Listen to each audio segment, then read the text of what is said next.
Good morning बच्चों। निकालिए class 9 साहित्य सागर।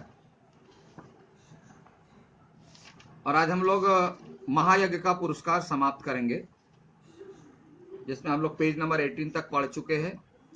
और 2 लाइन को जानबूझकर हम लोग रोक करके रखे थे एक क्लास के लिए, ताकि क्लोज करने से बहुत सारी बातें आएंगी, तो थोड़ा दिल खोलकर समझा दें आपको कि जब सेठ और सेठानी उस तहखाने में गए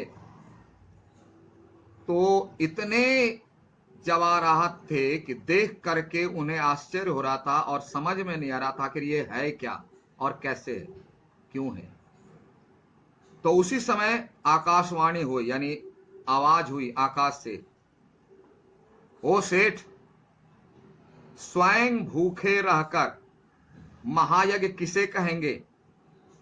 दुनिया का सबसे बड़ा द बेस्ट वर्क कौन सा है? उसको 2 लाइन में डिफाइन कर दिया गया।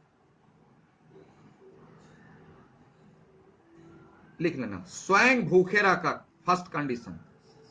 जैसे सबसे अच्छा भोजन कैसे बनता है, सबसे सुंदर सब्जी कब बनती है, तो कहते हैं ना, थोड़ा इसमें केसर दो, तो थोड़ा ये वाला मसाला दो, थोड़ा वो वाला दो, और देखो द बेस्ट सब्जी बन गई।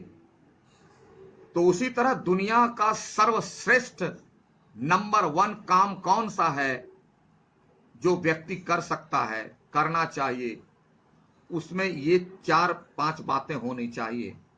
नंबर 1, स्वयं भूखे रहकर, यानी अपने कष्ट को भूलकर, अपने कष्ट के बारे में सोचना नहीं,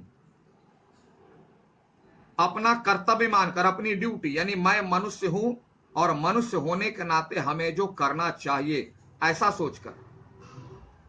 ऐसा नहीं कि मैं बहुत बड़ा काम किया हूं, मैं बहुत बड़ा काम किया, नहीं, ये हमारी ड्यूटी है, ऐसा सोचकर मुझे करना चाहिए। अगर ऐसा नहीं करेंगे तो हम इंसान ही नहीं रहेंगे, हम जानवर की कोटि में आ जाएंगे, जानवर की कैटेगरीज में आ जाएंगे। ऐसा मान करके कि मुझे करना है, प्रसन्न चित, खुशी, क्योंकि अपने काम को करने में दुख कैसा,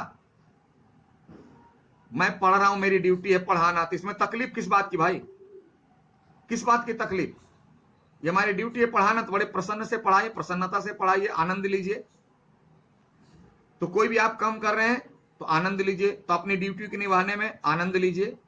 इसलिए कहा प्रसन्नता पूर्वक। तुमने मरणासन्न कुत्ते को, मरणासन्न मतलब अब मरा, अब मरा, अब मरा, यानी उसके पास टाइम नहीं है, मजबूर, लाचार, बेबस, कुछ नहीं कर सकता वो, मरणासन को 4 रोटियां खिलाकर, 4 मतलब जो हमारे पास है सब दे दिया, यानी किसी की जान को बचाने के लिए, मजबूर, लाचार, बेबस की रक्षा के लिए, प्रसन्नता पूर्वक अपना बिना ख्याल रखे सब कुछ, यानी उसकी पूरी की पूरी मदद कर देना, यह है दुनिया का सबसे बड़ा काम। तो आप नंबर 1, 2, 3 पिछले बारे में बताए थे, यहां भी कर लो। नंबर 1, स्वयं भूखे रहकर, नंबर 1, अपना कर्तव्य मानकर, नंबर 2, प्रसन्नचित, नंबर 3, मरणासन कुत्ते यानी नीडी को 1, 2, 3, 4 एंड 5, 4 रोटियां फुल हेल्थ।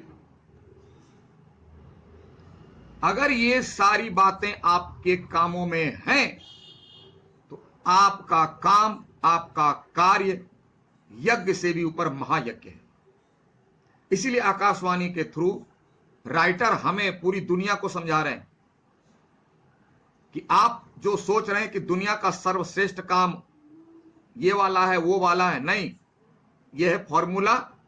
अगर ये कंडीशन आपके काम पर लागू होते हैं तो वह कार्य महायज्ञ है, दुनिया का सबसे बड़ा काम है। अगर उसमें से एक भी कमी आती है तो वह महायज्ञ नहीं कहलाएगा। आपको जो समझना है समझे सर्वश्रेष्ठ, लेकिन वह सर्वश्रेष्ठ नहीं, डिफाइन कर दिया। और जैसे ही ये सारी बातें सेठ और सेठानी की दिव्य वाणी, दिव्य माती, बहुत गुरुत्वपूर्ण, महत्वपूर्ण बातें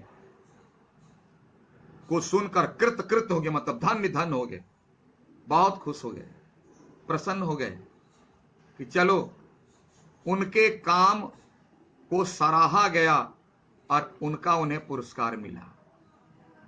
पुरस्कार पर आ रहे हैं। वहीं धरती पर माथा टेक कर उन दोनों ने भगवान के चरणों में प्रणाम किया, सिर झुकाकर कि हे प्रभु, आपके सामने कोई कुछ नहीं, आप मनुष्य के द्वारा किए गए कार्य का बहुत सुंदर, सटीक और समुचित परिणाम देते हो, न्याय करते। ईश्वर को उन्होंने धन्यवाद दिया। तुम्हारे मन में प्रश्न होगा कि सर क्या ऐसा होता है क्या? क्योंकि आज का हर व्यक्ति सोचते हैं ना उन्हीं के मन के लायक हो, उन्हीं की तरह हो, और वह जो बोले वही हो जाए। तो ध्यान से सुनना, हम हर चीज चाहते हैं आजकल नोट में, कैश, फिजिकली। ठीक है, कैश नहीं दीजिएगा, मेरे नाम से फ्लैट लिख दीजिए, ठीक है, मेरे नाम से इतना बीघा जमीन कर दीजिए। यानी फिजिकली हम चाहते हैं। लेकिन आपको बार बार पिछले क्लास से बता चुके हैं, इस दुनिया में दो प्रकार की चीजें हैं, लौकिक अलौकिक, देखी जाने वाली और नहीं देखी जाने वाली। हम इसको समझने के लिए एक उदाहरण लीजिए, बता चुका हूं पहले भी क्लास में भी।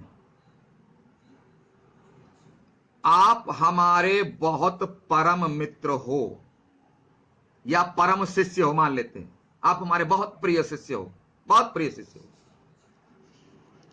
क्यों?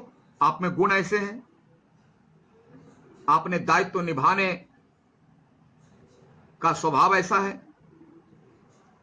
शिष्टाचार ऐसा है, इसलिए आप हमारे सबसे प्रिय शिष्य हो। ठीक। दूसरी बात, खुदा न खास्ते कभी आ गए रामपुर हाट, अभी नहीं थे, रामपुर हाट चले गए, या किसी मुसीबत में पड़ गए, हमको हॉस्पिटलाइज होना पड़ा, बहुत खर्चा हो गया, जो फिजिकली कैश है ना वो बहुत खर्च हो गया, सब समाप्त। एक कंडीशन। दूसरा एग्जाम्पल है, दूसरा कंडीशन है कि मुसीबत में पड़ गए, आपकी नजर मेरे पर पड़ गई, सर हां ऐसी मुसीबत आ गई, आप हमारे प्रिय शिष्य हो, हमने आपको जो कुछ भी किया जिससे आपके दिल में लगा कि सर बहुत अच्छे, क्या आप मेरी मदद नहीं करोगे? आपकी नजरों के सामने किसी भी टीचर का ऐसा हो जाए, क्या आप उसकी मदद नहीं करोगे? यानी करोगे। पैसा लोगे कितना? बोलो सर आपसे क्या पैसा लेना। तो हमें यह बताओ कि जब आपसे कोई भेंट नहीं, मुलाकात नहीं, कोई परिचय नहीं, तो मेरा पैसा खर्च हुआ। और अगर मैंने अपनी ड्यूटी अच्छे से निभाई आपके प्रति, अपने शिष्यों के प्रति, तो उसका परिणाम क्या मिला? मेरा उधर पैसा खर्च हुआ ही नहीं। तो वह जो सेफ हो गया, वह जो मेरा पैसा सेव हो गया, क्या वो फायदा नहीं है? क्या वो नजर नहीं आता है? यही है बुद्धि, वह भी नजर आना चाहिए कि हमारा जो भी परिश्रम से बनाया हुआ है वह बच जाए, वह सेव हो जाए। यह भी तो बचत है, यह भी तो कमाई है। और ऐसी ही कमाई जो है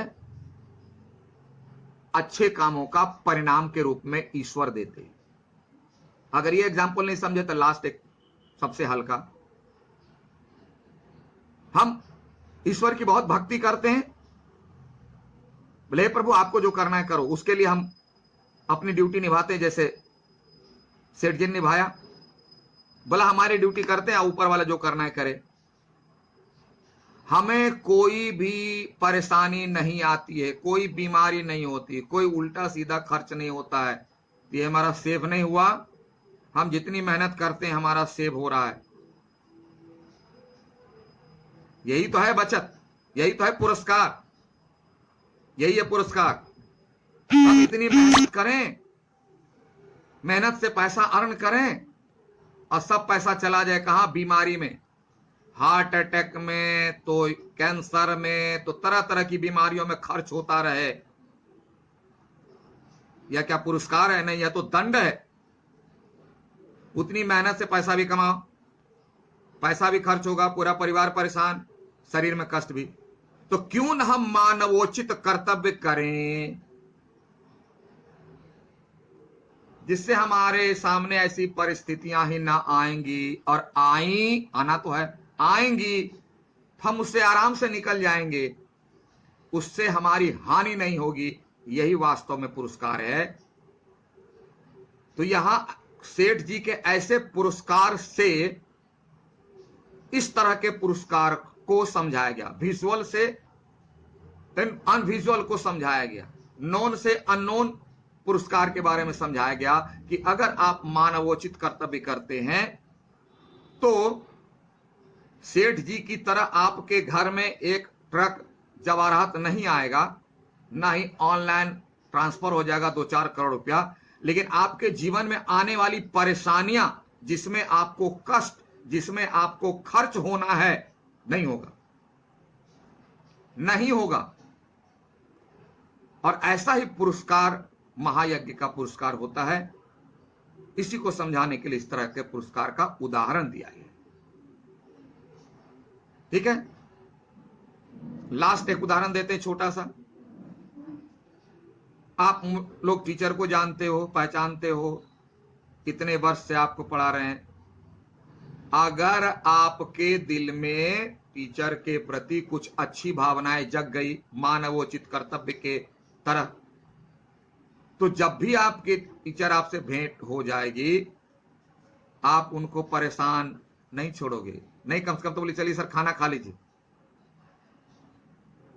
तो खाना खाने में जो होटल में 100 रुपया लगता, आपके घर में खा लिया, 100 रुपया बचाना, घर की तरह आराम मिलाना, घर की तरह प्यार मिलाना। और अगर टीचर ऐसे हैं जिसके प्रति आपके दिल में कोई प्रेमी ना हो, यानी वह मानवोचित कर्तव्य उन्होंने नहीं किया हो, और आपकी नजर पड़ जाए तो देख करके इधर सिर घुमा लेंगे, तो उनका पैसा खर्च होगा ना 100 रुपया। तो ये जो हमने जो मानवोचित कर्तव्य यानी अपने शिक्षक होने का कर्तव्य आपके साथ निभाया, तो उसके बदले में हमें पुरस्कार नहीं मिला। कैसे मिला? हमारे पैसे बचे, घर की तरह आराम मिला, घर की तरह प्यार मिला, समय कटा। बहुत होता सर किस काम से आए, आप चिंता मत कीजिए कर देंगे, काम भी हो गया। तो यही तो पुरस्कार है। तो ऐसे पुरस्कार को आजकल के लोग पुरस्कार नहीं समझते। उसको 5 रुपया दे दो, 500 रुपया दे दो, बोला thank you thank you thank you. लेकिन इनडायरेक्टली जो हमारा बेनिफिट होता है उसको हम लोग नहीं समझते और बोलते कैसा। इसी बात को समझाने के लिए लेखक ने, यशपाल जी ने हीरे जवाहरात वाले का उदाहरण दिया। आशा समझ में आ गई बात। चलिए, तो आज यह लेसन यहां समाप्त करते हैं, समाप्त हुआ। और इसके बारे में वीडियो देखिए, चलाइए, समझिए, बुक को सामने रखिए, ना समझ में आए लाइव क्लास से जुड़िए। और होमवर्क वही 5 आप लिख लेंगे, इधर मैं दे रहा हूं, आप उसको लिख लेंगे। ठीक है, okay, thank you, have a nice day.